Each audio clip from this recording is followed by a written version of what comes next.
Hoy es lunes 27 de agosto. Periodismo investigativo. Doctor Jesús Vallejo Mejía, ex magistrado de la Corte Suprema de Justicia. Muy buenos días. Buenos días, doctor Fernando, a usted, a la mesa y a todos los oyentes de la Hora de la Verdad. Doctor Vallejo Mejía, ¿alguna vez el gobierno español indemnizó a las víctimas por los atentados de la ETA? ¿O el gobierno de los Estados Unidos indemnizó a las víctimas del ataque terrorista a las Torres Gemelas? Imagínese, ¿no? Imagínese usted. ¿O el gobierno de Irak habrá indemnizado a los centenares de miles de víctimas que ha dejado allá el terrorismo? ¿Dónde hay la historia de que el terrorismo lo paga el Estado que lo sufre? Bueno, acá tenía a la mano un artículo muy interesante del doctor Wilson Ruiz Orejuela sobre la jurisprudencia en Francia, ¿no? En donde se plantea,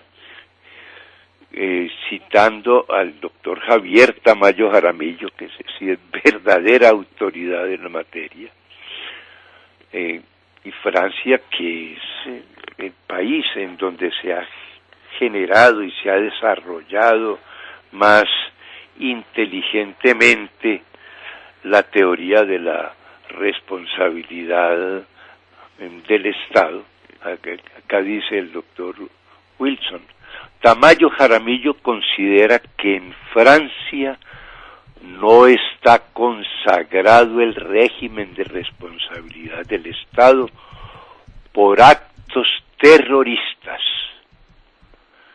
y que por el contrario lo que existe son sistemas de indemnización basados en principios de solidaridad social. Él respalda su criterio basado en una obra francesa de Jean Vaville, en la cual expresa: la responsabilidad del poder público francés no puede comprometerse ni sobre el terreno de la falta, ni sobre el de la igualdad ante las cargas públicas, salvo una ley que establezca un régimen especial de indemnización del hecho de daños cuyo hecho generador esté ligado a la conducción de la guerra, a operaciones de guerra. Esta regla, planteada desde un comienzo, se mantiene invariable por la jurisprudencia. Se considera que la responsabilidad del Estado no podría comprometerse por ese hecho de índole terrorista. Y esto tiene una base de lógica jurídica que es irrecusable. A ver, uno se responde de acuerdo con nuestro texto constitucional por el daño antijurídico que sea imputable al Estado, causado por la acción o la omisión de las autoridades públicas. Bueno, el fallo que se está comentando contiene, grosso modo, dos elementos. Uno que parece apuntar hacia la acción de las autoridades públicas en el ataque al Club El Nogal, acción consistente en que usted, su señoría, hizo alguna reunión allá siendo ministro del Interior, y la entonces ministra de Defensa, hoy vicepresidente, la doctora Marta Lucía Ramírez, pasó la noche en el Club El Nogal. Entonces, esas acciones serían determinantes del atentado contra el club El Nogal. El otro elemento, una omisión en la protección del club El Nogal. Pues miremos uno y otro. El primero es absolutamente fantasioso, la relación de causalidad entre el hecho de que el entonces ministro del Interior se reuniera con X, Y o Z personas. En privado, le agrego. En Privado. Privado. No fue una reunión abierta a los socios del club. Fue una reunión privada en un reservado a puerta cerrada. Que eso fuese determinante de la acción de las FARC, que eso hubiese dado lugar a que preparasen el auto cargados de explosivos, lo entrasen subrepticiamente al club, lo ubicasen estratégicamente en un sitio en donde creían que podría hacerse el mayor daño. Bueno, o de que la ministra de Defensa hubiese pasado la noche allá, que eso fuese determinante de esa acción. Pues esto trae a mi mente un libro de León Poliakov, que estudió muy sesudamente todo el tema del antisemitismo, de las persecuciones, y todo eso lo resume en un libro que lleva este título, La causalidad diabólica. Aquí tenemos un caso de causalidad diabólica, ¿no? Porque esos dos hechos, por obra del diablo, se vuelven determinantes de una acción terrorista. Bueno, esto lo pasma a uno. Simplemente uno se queda sin palabras frente a esa argumentación del fallo del Consejo de Estado.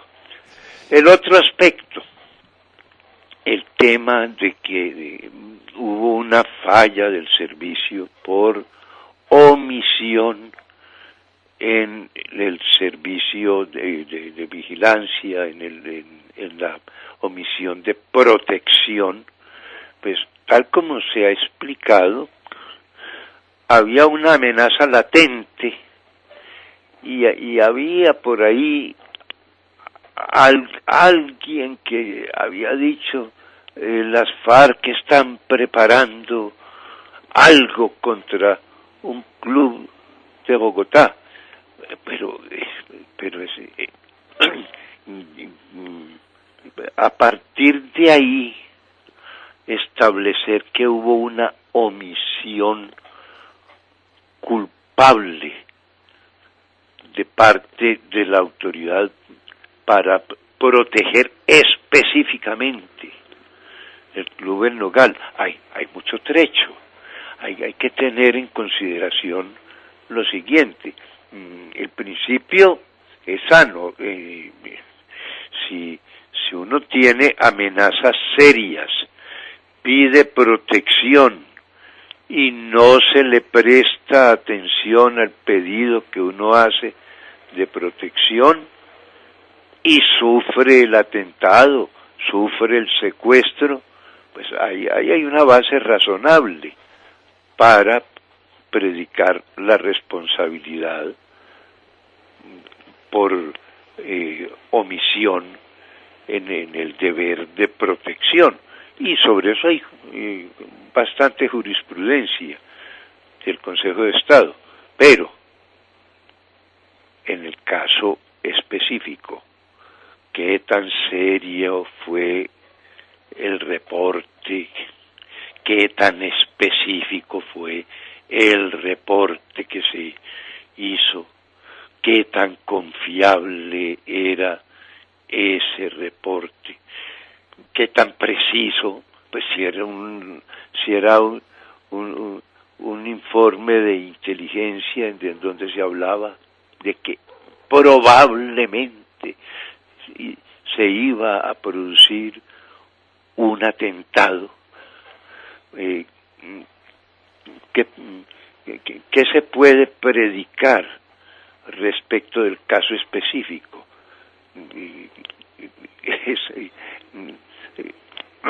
Esto, aquí tenemos el otro ejemplo de causalidad diabólica, que la jurisprudencia en eso ha sido tradicionalmente rigurosa. Hay que mirar cuál es la seriedad, cuál es la precisión de la denuncia que han recibido las autoridades, qué posibilidad tenían las autoridades de responder frente a esa denuncia. Usted que ha sido profesor y maestro en el tema de obligaciones, lo sabe mejor que yo, los efectos de exoneración que hay por la fuerza mayor y el caso fortuito, lo imprevisible, lo irresistible, son causales de exoneración. ¿Qué tan predecible era lo del Club El Nogal? Con base en ese informe de un señor Quiñones, ¿qué tan predecible era eso? Señor Quiñones, que no habló del club, habló del norte de Bogotá. Exacto, imagínese. Del norte de Bogotá. Bueno, ¿Qué tan predecible era eso? Y era que la policía, seguramente la policía de Bogotá y la del país los policías estaban dedicados a la lucha, en uno de los momentos más críticos de la vida nacional. Bueno, tengamos en consideración esto, hubo un caso más aterrador y por el que se pasó por alto, cuando el entonces, que no sé si era capitán o ya era mayor Naranjo, que era responsable del Palacio de Justicia. Palacio de Justicia, tenía a su cargo la protección del Palacio de Justicia. Había ahí sí serias informaciones sobre la probabilidad de un ataque terrorista. Y retira. Amenazas reiteradas. Exactamente. Y retira la protección. Ese sí es un caso interesante para la jurisprudencia. Y entonces el que termina pagando es el Estado, los actos terroristas, lo que hasta donde llegan mis conocimientos no tiene antecedentes en el mundo. No, así es. Es que, bueno, yo he sostenido la tesis desde hace años de que las ideas sobre responsabilidad del Estado que se han difundido, que se han impuesto en nuestro país, son sencillamente irresponsables. Pero esta es la peor. Sí, no, esta es lo que aquí llamamos coloquialmente la tapa del congolo. La tapa del congolo, porque usted se imagina lo que le va a costar al Estado colombiano el tener que reparar todos los atentados terroristas que se cometan. Bueno, y uno se pregunta esto. Durante el gobierno anterior se creó una agencia especial para la defensa del Estado, dizque para protegerlo, para que un grupo de juristas expertos dedicados específicamente protegieran el patrimonio público, porque es que esta explosión de responsabilidades es ruinosa para el Estado. Vale la pena repasar cuál es el dato global de las demandas, del valor de las demandas que hay contra el Estado y sobre todo en temas de responsabilidad, en temas contractuales. ¿Qué es eso? Es como el déficit de la salud o el déficit pensional. Eso es estremecedor. Bueno, se creó una agencia especial para proteger al Estado. ¿Cuál ha sido el papel de esa agencia en un caso como este? ¿Qué hizo? ¿Cómo se defendió al Estado en este proceso? Pues parece que de ninguna manera, pero es que a nadie se le ocurrió que un atentado terrorista del Paisa y de estos bandidos se pusiera la indemnización a cargo del Estado. Pero es que además, mire, le cuento una cosa jocosa, supóngase que hubieran puesto un destacamento de policía, dijeron, no, como ahí durmió Marta Lucía Ramírez, claro, como ahí entró el doctor Fernando Londoño, esto se volvió muy peligroso. Ponen 100 policías y entra un señor con un carro y con un carné que lo acredita como invitado por un socio. Entra. Los policías tenían que mirar el carro. Es decir, la tarea de los policías era examinar todos los carros que entraban y requisar a todas las personas que entraran al Club El Nogal. Pero ¿a quién se le ocurre?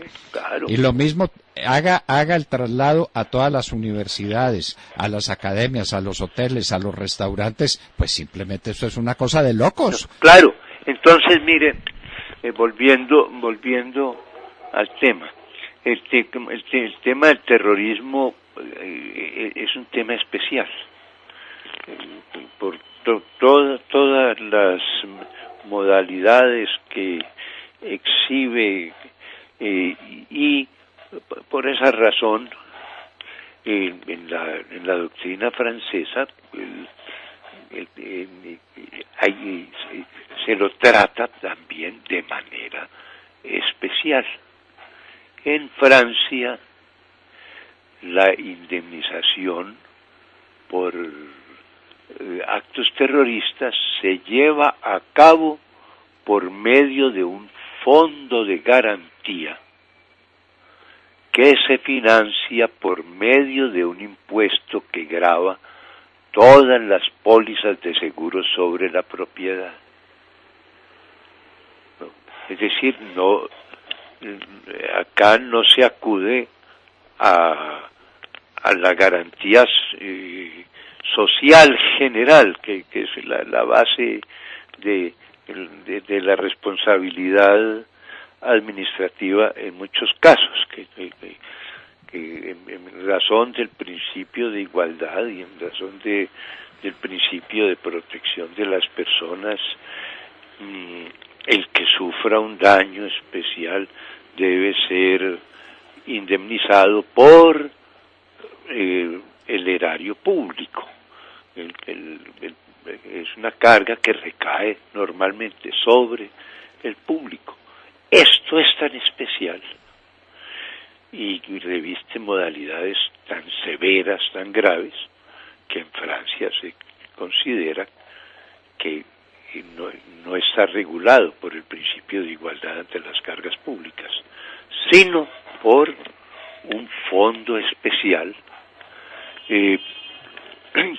parecido al fondo que hay para proteger a las víctimas de los accidentes de circulación, que eso existe acá, que es lo del SOAT, ¿no? Claro. Bueno, o sea que acá pues la novelería jurídica, el desborde de realismo más que mágico, trágico, que hay en la creación jurisprudencial lleva a estos extremos.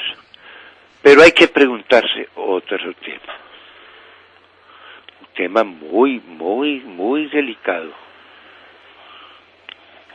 ¿Cuál es el grado de corrupción que hay en el interior del Consejo de Estado? Qué tema tan acuciante y qué tema tan espinoso, ambas cosas. Esto es simplemente una reacción espontánea y un criterio jurídico. No olvide que la magistrada, porque la otra es una conjuez que no hemos podido averiguar quién es, fueron 2 señoras. Y la señora consejera de Estado fue beneficiaria de un nombramiento a su hija para que estudiara en París. Yo es el único caso que he conocido de que el Estado colombiano, la Cancillería, mande un estudiante por cuenta del Estado a gastar $5,000 mensuales en París. Entonces, si eso no es un acto de corrupción, dígame cuál es. Es que hay unos indicios que son muy inquietantes, porque yo ya prácticamente no ejerzo la profesión. A mi edad la gente no cree que yo pueda sobrevivir a un pleito. Mucho menos a un ordinario. Mucho menos. Sí. La vida probable útil de un abogado es de 2 ordinarios. Pero, lo que oye uno en el gremio es muy inquietante, porque ya el hecho de que digan que el Consejo de Estado en ciertas secciones es la casa de la moneda.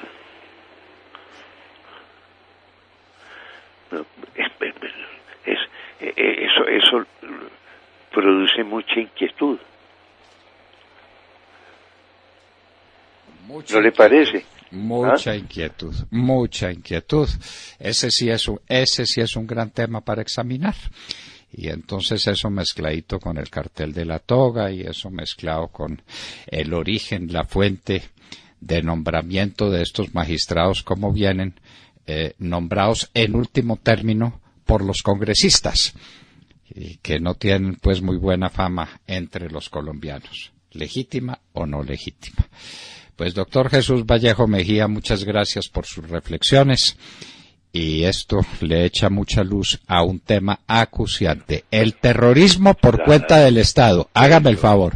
No, pero déjeme un tema para reflexiones posteriores.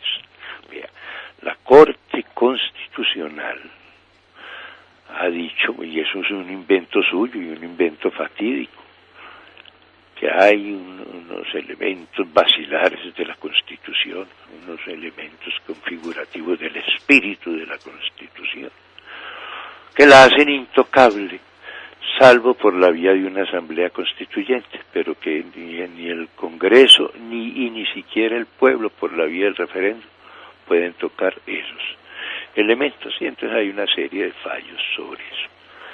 La gente no le ha puesto cuidado a este.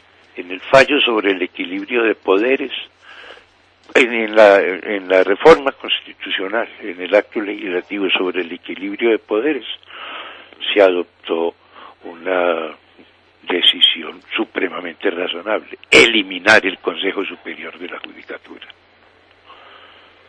y sustituirlo por 2 organismos que aparentemente darían más garantías de seriedad.